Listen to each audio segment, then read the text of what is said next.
elite panel umpire is contractually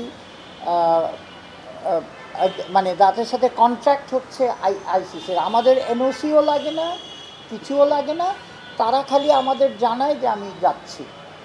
so সুতরাং এইটা ICC, between the ICC and the umpire আমাদের ICC international umpire বলেন আর elite panel umpire বলেন। দেখেন যে রাহুল গেছে, রাহুল খালি আমাদের জানিয়েছে এবং তার সাথে কন্ট্রাক্ট হচ্ছে আমাদের যে লোকাল কন্ট্রাক্টে লেখা আছে যে যখন ইন্টারন্যাশনাল তার এনগেজমেন্ট হবে তখন আমরা তাকে অটোমেটিক ছুটি দিয়ে দিব।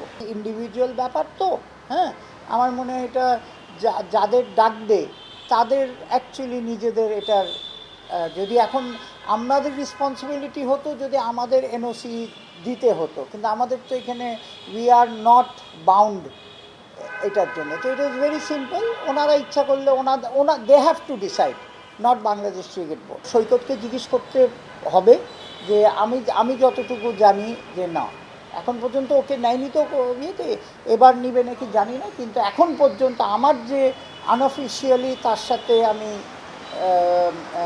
কথা হয়েছে তাকে বলেনি। কিন্তু এলিট প্যানেল আম্পায়ার তো আপনি জানেন যে কোনো সময় যে কেউ কল করতে পারে। সো সেটা হচ্ছে basically the contract between ICC and elite panel umpire. Cricket বোর্ডের এখানে কোনো এনওসি দেওয়ার কোনো অপরচুনিটি নেই।